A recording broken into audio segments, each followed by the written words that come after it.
Subscribe کریں میرے channel کو اور بیل آئیکن کو دبائیں انگلش سے ریلیٹڈ انفارمیٹیو ویڈیو سب سے پہلے دیکھنے کے لیے۔ ہیلو فرینڈز، میں آپ کا ٹرینر رب نواز۔ کیسے ہیں آپ سب؟ امید کرتا ہوں خیریت سے ہوں گے۔ دوستو، آج کی اس مختصر سی ویڈیو میں ہم بات کریں گے انگلش لینگویج کے بارے میں، تو چلیے شروع کرتے ہیں۔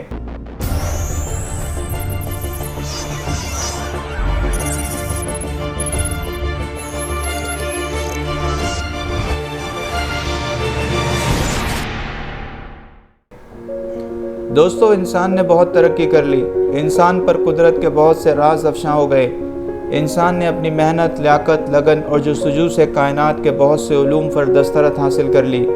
انسان نے پرندے کی طرح ہوا میں اڑنا سیکھ لیا اور بالآخر چاند پر قدم رکھ لیا۔ انسان نے مچھلی کی طرح سمندر میں تیرنا سیکھ لیا اور سمندر کی تہہ میں موجود قدرت کے بیش بہا راز افشاں کر لیے۔ لیکن کتنے افسوس سے کہنا پڑ رہا ہے کہ انسانوں کی طرح زمین پر رہنا شاید آج بھی نہیں سیکھ پایا۔ بقول شاعر، فرقہ بندی ہے کہیں اور کہیں ذاتیں ہیں، کیا زمانے میں پنپنے کی یہی باتیں ہیں؟ ان سب کمالات اور کارناموں کے باوجود انسان قانون فطرت اور قدرت کے سامنے کتنا لاچار اور بے بس ہے۔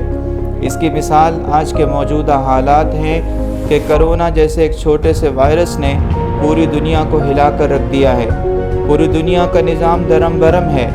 دنیا بھر کی میڈیکل سائنس، میڈیکل کے جائنٹس اور تقریباً تمام ہی تھنک ٹینکس سر جوڑ کر بیٹھے ہیں، پر آج تک اس کا علاج دریافت کرنے سے قاصر رہے۔ اس سینیریو میں ہم سب اپنی اپنی حدود میں رہ کر اپنے اپنے حصے کا کام کرنے میں مصروف عمل ہیں۔ میری بھی یہ کوشش ہے کہ وقت کا صحیح استعمال کیا جائے اور وقتاً فوقتاً انگلش سے ریلیٹڈ چند مفید باتیں آپ کے گوش گزار کر سکوں۔ تو چلیے آج کے ٹاپک لینگویج ورسز ٹنگ پر نظر ڈالتے ہیں۔ سوال یہ ہے کہ انگلش کو لینگویج کیوں کہتے ہیں؟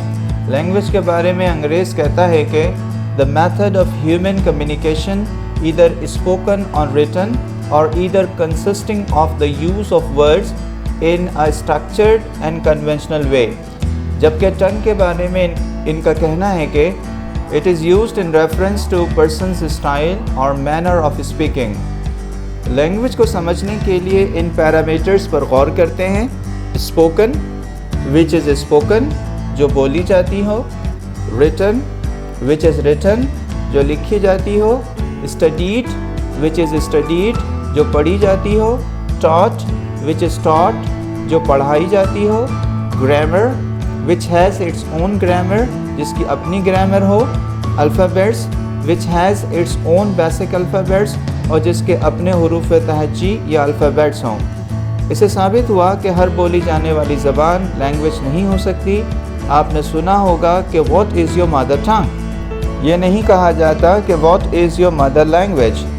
مدر ٹنگ کے بارے میں انگریز کہتا ہے کہ mother tongue is the language of where you live، it can be the national language۔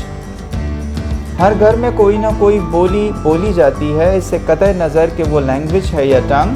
اس لیے what is your mother tongue، آپ کی مادری زبان کیا ہے، ایک ویلڈ سوال ہے۔